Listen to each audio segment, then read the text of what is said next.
Hello guys, स्वागत है आप सबका। तो आज हम बात करेंगे अदानी एनर्जी सॉल्यूशन की। और सबसे पहले अगर आप नए हैं इस चैनल के ऊपर तो ऐसी जानकारी के लिए हमारे चैनल को सब्सक्राइब जरूर कर लें। इसके ऊपर हम डेली टेक्निकल चार्ट के ऊपर एनालिसिस करते हैं।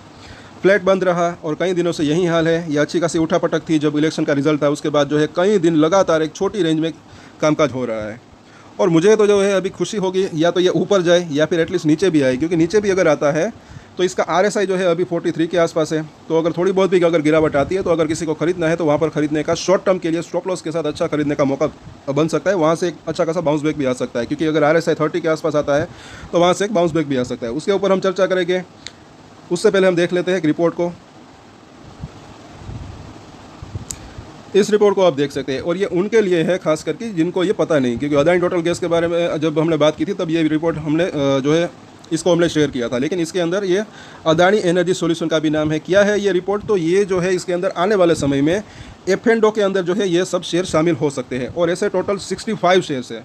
इसके अंदर जो है ये 65 के 65 शेयर भी शामिल हो सकते हैं F&O के अंदर, या फिर उनमें से कुछ शेयर जो है शामिल हो सकते हैं।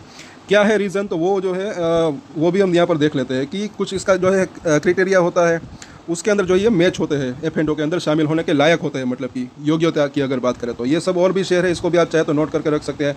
अभी इसका हिंदी में भी ट्रांसलेट करेंगे, चाहे तो आप वीडियो को पॉज करके इन सबको पढ़ सकते हैं।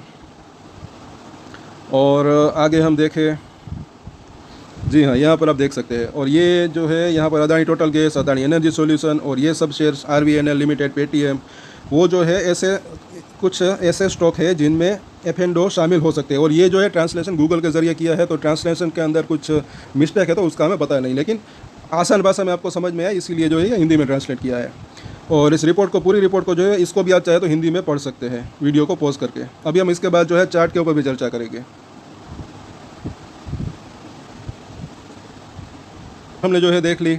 और अगर ये F&O के अंदर आता है तो इनकी एक बात करें तो इसके अंदर मुझे ऐसा लग रहा है कि जो है तेज़ी की संभावना रह सकती है। और तेज़ी की ना सही, ये वॉलेटिलिटी जो है वो बढ़ सकती है, क्योंकि F&O की बात करें तो उससे जो है बड़े निवेशक जो है वो इसके अंदर अट्रैक्ट हो सकते हैं, वो इसके अंदर निवेश कर सकते हैं, क्योंकि ज़्यादातर बड़े निवेशक जो है F&O के अंदर काम करते हैं। और जिनको नहीं पता उनको मैं बता दूं तो इसके जो है इसकी कहीं ना कहीं वॉलेटिलिटी इसके अंदर बढ़ सकती है अगर ये F&O के अंदर शामिल होता है तो।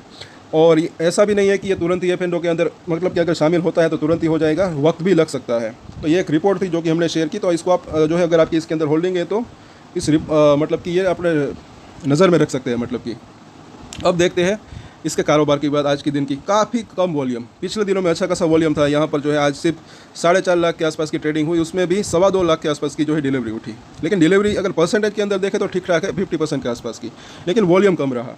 क्योंकि अब एक रीज़न एक ये भी हो सकता है कि इसकी जो वो ट्रेडिंग विंडो है, इनसाइडर ट्रेडिंग, वो अभी बंद हो चुकी है। इसके ऊपर हमने चर्चा भी की थी कि जब तक अब इसके जो है Q1 के रिजल्ट जो है वो जल्दी आ सकते हैं, तब तक इनसाइडर ट्रेडिंग जो है वो बंद रहेगी। तो वो भी एक रीज़न हो सकता है ये वॉल्यूम की कमी किया। बाकी कुछ न्यूज़ भी जो अगर आ जाती है तो वॉल्यूम वापस से बढ़ भी सकता है। 15 मिनट का चार्ट देखें तो आज सवेरे ज़्यादा उठापटक थी, नहीं नीचे गया, फिर ऊपर जाने की कोशिश की, फिर वही रीज़न यहाँ पर जो 1008-10 के आसपास जो है इसने रजिस्टेंस फेस करने की कोशिश की और नीचे आया। लेकिन अभी भी ये नीचे नहीं आ रहा है, ये बात भी अच्छी यहाँ पर दिख रही है। ये एकदम छोटे दायरे में यहाँ पर कामकाज हो रहा है। यहाँ पर ये जो ट्रेंड लाइन है पिछले 4 हफ्तों से अगर देखें तो ये लोअर हाई की ट्रेंड लाइन है। यहाँ पर हाई बनाने के बाद लगातार ये लोअर हाई बन रहा है, लेकिन बीच में यहाँ पर एक बार ब्रेकआउट भी हुआ था, उसके बाद अच्छा खासा हाई बनाया, फिर नीचे आया।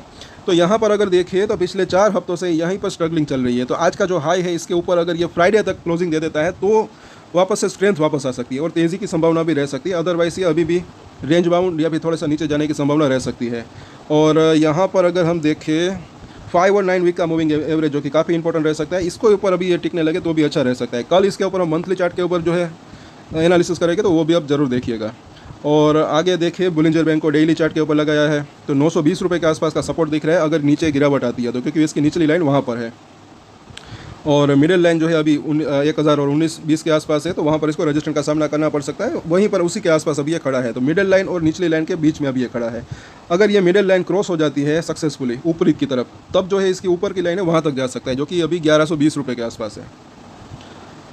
RSI ये ज़रा देखें 43 के आसपास पहुँचा है। तो अगर थोड़ी बहुत 50, 70, 80 रुपये की अगर गिरावट आती भी है तो जैसे यहाँ पर RSI 30 के आसपास आया था उसी के लेवल के आसपास अगर आता है तो जैसे यहाँ पर बाउंस बैक आया था उसी लेवल के आसपास उस तरीके से मतलब कि बाउंस बैक आने की संभावना रह सकती है। तो RSI के ऊपर हमारी जो है डेली नज़र रहती है। तो जैसे कि इस वीडियो की शुरुआत में ही मैंने बात की कि अगर मुझे तो खुशी होगी या तेज़ी आई तो भी खुशी होगी, अगर थोड़ी बहुत गिरावट भी आती है तो भी एक नीचे में जो है स्टॉप लॉस के साथ शॉर्ट टर्म के लिए जो है एक अच्छा खरीदारी का मौका बन सकता है, वो भी छोटी मात्रा में अगर देखें तो, छोटी क्वांटिटी मतलब। अब MACD को ज़रा देखें, ये भी यहाँ पर थोड़ा सा कन्फ्यूजन बना हुआ है। पहले तो ये धीरे धीरे यहाँ पर डेली चार्ट के ऊपर देखें तो ये ऊपर जा रहा था, लेकिन अभी यहाँ पर जो है एकदम सपाट फ्लैट हो चुका है इनकी दोनों लाइन। अगर थोड़ी बहुत गिरावट तेज़ी अगर देखें तो आ जाती है तो भी यहाँ पर एक बुलिश क्रॉसओवर हो सकता है, तो भी तेज़ी की संभावना रह सकती है, लेकिन अभी कुछ हो नहीं रहा है इसके अंदर। और यहाँ पर अभी अगर देखें तो अभी 1000 के आसपास का प्राइस है। तो कल की अगर ट्रेडिंग रेंज की बात करें तो मुझे ऐसा लग रहा है कि नीचे में 985, ऊपर में जो है तकरीबन 1020 का लेवल, तो ये एक जो है ट्रेडिंग रेंज कल की रह सकती है। सपोर्ट और रजिस्टेंस की बात करें तो नीचे में 985 से 980, उसके बाद 950, उसके बाद जो है तकरीबन 920 और उसके बाद 900 रुपये का लेवल, तो ये अभी इसके जो है सपोर्ट दिख रहे हैं।